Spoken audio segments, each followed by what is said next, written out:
दोस्तों, ज़्यादातर लोग सोचते हैं कि रणबीर कपूर की पहली फिल्म सांवरिया है, पर यह गलत है। उनकी पहली फिल्म 2004 में रिलीज हुई कर्मा थी। इस फिल्म में रणबीर कपूर की एक्टिंग की क्रिटिक्स ने जम के तारीफ करी थी। सिर्फ 26 मिनट की यह शॉर्ट फिल्म ऑस्कर के लिए नॉमिनेट हुई थी। इसके डायरेक्टर थे अभय चोपड़ा, जिन्होंने बाद में अक्षय खन्ना, सिद्धार्थ मल्होत्रा स्टारर इत्तेफाक बनाई। कर्मा फिल्म में रणबीर कपूर ने एक ऐसे कैदी की भूमिका निभाई थी जिसे मौत की सजा सुनाई जा चुकी है। यह बांद्रा फिल्म फेस्टिवल में दिखाई गई थी, पर थिएटर्स में रिलीज नहीं हुई थी, इसलिए इसके हिट या फ्लॉप होने का सवाल नहीं उठता। रणबीर कपूर की दूसरी फिल्म थी 2007 में रिलीज हुई सांवरिया। डायरेक्टर थे संजय लीला भंसाली और हीरोइन थी सोनम कपूर, जिनकी यह पहली फिल्म थी। बड़े बजट की यह फिल्म बड़ी बुरी तरीके से फ्लॉप हुई। कई लोगों ने इसका कारण यह बताया है कि सांवरिया के साथ साथ शाहरुख खान, दीपिका पादुकोण की ओम शांति ओम भी रिलीज हुई थी और सांवरिया उसके कंपटीशन में फेल हो गई। इस सुपर फ्लॉप फिल्म को लोग आज भी रणबीर कपूर के टॉवल सीन के लिए याद करते हैं। 2008 में आई रणबीर कपूर के करियर की तीसरी फिल्म बचना ए हसीनो। यह उनके करियर की पहली हिट फिल्म थी। उनके ऑपोजिट 3 हीरोइंस थी दीपिका पादुकोण, बिपाशा बासु और मिनिशा लांबा। इत्तेफाक से इस बार भी रणबीर के साथ साथ एक बड़ी फिल्म रिलीज हुई। सलमान खान, अमिताभ बच्चन और प्रियंका चोपड़ा स्टारर गॉड तुसी ग्रेट हो। मगर इस बार उल्टा हुआ, रणबीर कपूर की फिल्म हिट हो गई और गॉड तुसी ग्रेट हो फ्लॉप।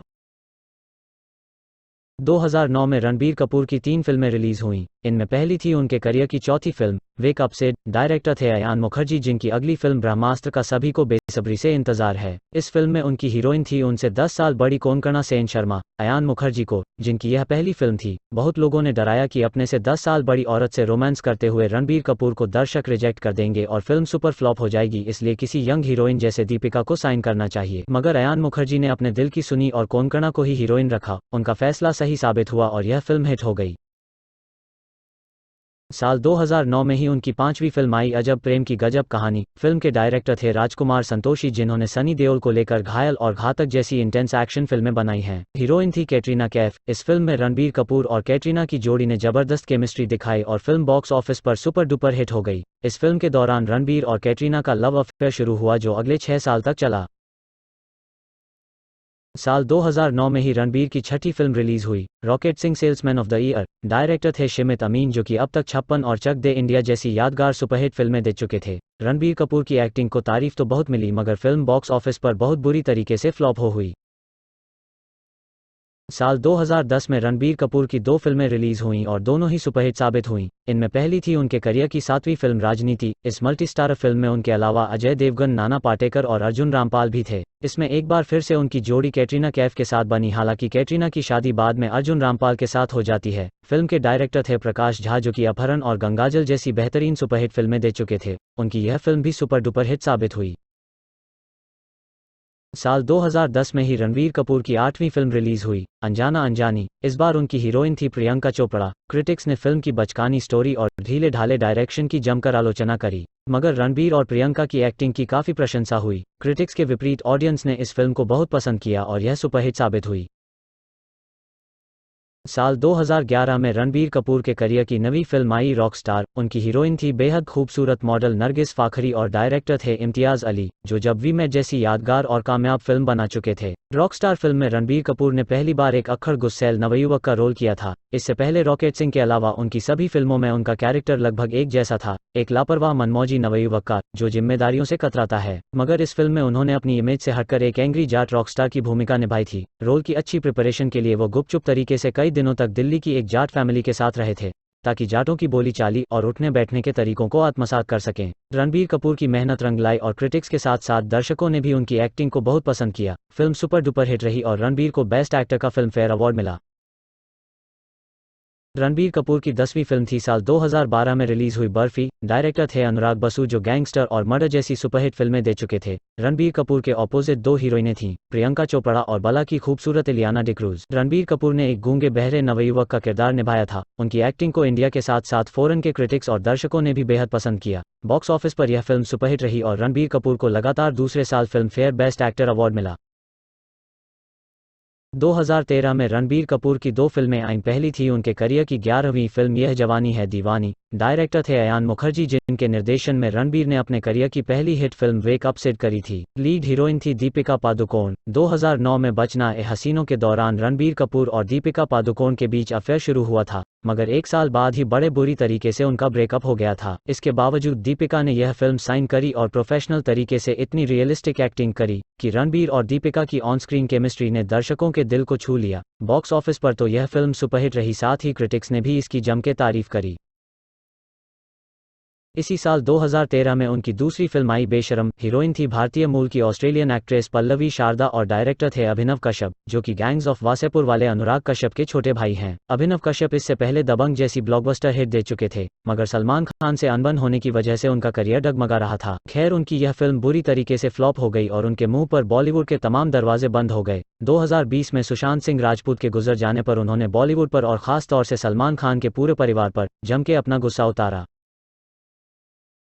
साल 2015 में रणबीर कपूर की 3 फिल्में आईं और तीनों ही बुरी तरीके से फ्लॉप हुईं। इनमें पहली थी उनके करियर की 13वीं फिल्म रॉय। डायरेक्टर विक्रमजीत सिंह ने एक डिफरेंट टाइप की कहानी तो चुनी, मगर उस पर एक अच्छी फिल्म नहीं बना पाए। रणबीर के ऑपोजिट हीरोइन थी जैकलीन फर्नांडिस। इस फिल्म में अर्जुन रामपाल की भी मुख्य भूमिका थी।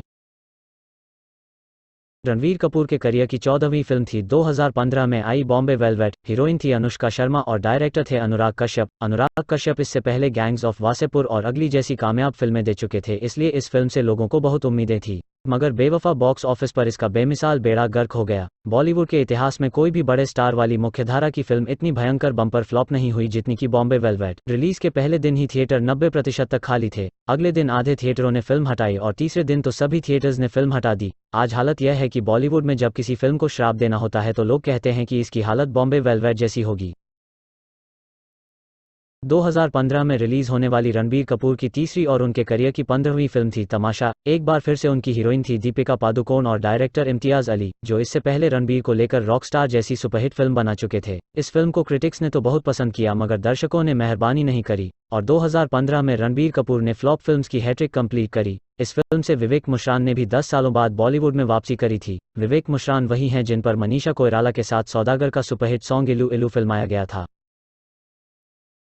रणबीर कपूर के करियर की 16वीं फिल्म थी 2016 में आई ए दिल है मुश्किल। डायरेक्टर थे करण जौहर और उनके ऑपोजिट 2 हीरोइंस थीं, ऐश्वर्या राय और अनुष्का शर्मा। यह फिल्म थिएटर्स में आने से पहले विवादों में आ गई। कारण था पाकिस्तानी एक्टर फवाद खान। इस फिल्म में फवाद खान की भी मुख्य भूमिका थी। उन्हीं दिनों पुरी में भारतीय सैनिकों पर घातक हमला हुआ था और भारतीय प्रोड्यूसर्स ने पाकिस्तानी कलाकारों का बहिष्कार कर रखा था। महाराष्ट्र में राज ठाकरे की पार्टी मनसे ने ऐलान कर दिया कि किसी भी सूरत में फिल्म को रिलीज नहीं होने देंगे। जब मुख्यमंत्री देवेंद्र फडणवीस के बीच बचाव से भी मामला नहीं सुलझा तो तत्कालीन गृहमंत्री राजनाथ सिंह ने बात संभाली और करण जौहर ने भी वादा किया कि भविष्य में कभी किसी पाकिस्तानी कलाकार को अपनी फिल्म में नहीं लेंगे। तब जाकर ए दिल है मुश्किल से रिलीज हो पाई। खैर, करण जौहर को इतने पापड़ बेलने का मलाल तब खत्म हो गया जब फिल्म सुपर डुपर हिट रही और क्रिटिक्स ने भी इसे बहुत पसंद किया। कई क्रिटिक्स ने कहा कि यह करण जौहर के जीवन की सर्वश्रेष्ठ फिल्म है।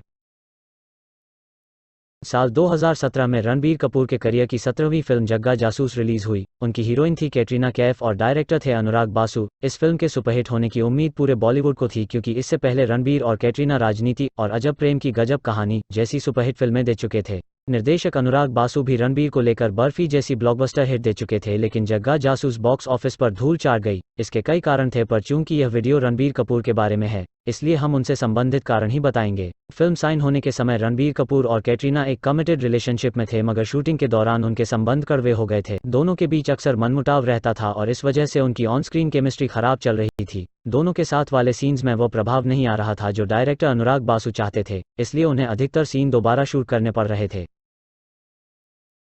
साल 2018 में रणबीर के करियर की 18वीं फिल्म आई संजू। संजय दत्त के जीवन पर आधारित इस फिल्म के डायरेक्टर थे राजकुमार हिरानी और संजय दत्त की पत्नी मान्यता दत्त का रोल किया था दिया मिर्जा ने। इस फिल्म में रणबीर कपूर ने संजय दत्त की भूमिका इतने विश्वसनीय तरीके से निभाई कि संजय दत्त खुद उनके कायल हो गए। यह फिल्म रणबीर कपूर के करियर की सबसे बड़ी ब्लॉकबस्टर हिट साबित हुई और इसे क्रिटिक्स से भी जबरदस्त शाबाशी मिली। संजय दत्त के पिता सुनील दत्त का रोल पहले आमिर खान को ऑफर किया गया था, मगर उनके मना करने के बाद यह परेश रावल को मिला। संजू रिलीज होने के अगले 3 सालों तक रणबीर कपूर की फिर कोई फिल्म नहीं आई, इसलिए 2022 में जब उनके करियर की 19वीं फिल्म शमशेरा रिलीज हुई तो पूरी फिल्म इंडस्ट्री की निगाहें उन पर थीं। इसमें उनकी हीरोइन है ग्लैमर की रानी वानी यानी वानी कपूर। डायरेक्टर हैं करण मल्होत्रा, जो ऋतिक रोशन, संजय दत्त स्टार सुपरहिट अग्निपथ बना चुके हैं। इस फिल्म में रणबीर ने पहली बार डबल रोल किया है और यह उनकी लाइफ की पहली एक्शन मूवी है। खुद रणबीर ने अपने एक इंटरव्यू में कहा है कि जब तक वो शमशेरा जैसी कोई हिट एक्शन फिल्म नहीं देते तब तक उनमें एक स्टार बनने वाली फीलिंग नहीं आएगी। फिल्म को रिलीज हुए 4 दिन ही हुए हैं, मगर अभी तक तो उसके फ्लॉप होने की पूरी संभावना है। शमशेरा की ओपनिंग इस साल की सबसे फ्लॉप फिल्म सम्राट पृथ्वीराज से भी खराब रही है और शुरू के 3 दिनों में ही कई थिएटर्स इसे हटाने लगे हैं। शमशेरा के बाद रणबीर कपूर की अगली उम्मीद है उनकी 20वीं फिल्म ब्रह्मास्त्र। यह फिल्म 2022 में ही 9 सितंबर को रिलीज होने वाली है। फिल्म के निर्देशक हैं अयान मुखर्जी और हीरोइन है आलिया भट्ट। अयान मुखर्जी एक इंटेलिजेंट डायरेक्टर माने जाते हैं और रणबीर कपूर को लेकर वो वेक अप सिड और यह जवानी है दीवानी जैसी सुपरहिट फिल्में बना चुके हैं। 300 करोड़ से भी ज्यादा के बजट पर बनी यह फिल्म भारत के इतिहास की अब तक की सबसे महंगी फिल्म है। इसमें शाहरुख खान का भी एक छोटा पर महत्वपूर्ण रोल है। उम्मीद है कि रणबीर कपूर और आलिया भट्ट की हालत शक्ति द पावर फिल्म की करिश्मा कपूर और नाना पाटेकर जैसी नहीं होगी। उस फिल्म में भी शाहरुख खान का एक छोटा सा ही रोल था, मगर वो किंग खान ने इतनी महारत से निभाया कि बाकी सारे स्टार फीके पड़ गए। तो दोस्तों, चलते चलते एक सवाल, आपको क्या लगता है कि ब्रह्मास्त्र की बॉक्स ऑफिस पर परफॉर्मेंस कैसी रहेगी? स्मॉल हिट, सुपरहिट या फ्लॉप? मुझे तो लगता है कि यह फिल्म एक स्मॉल हिट रहेगी। आपको क्या लगता है? कमेंट करके ज़रूर बताएं।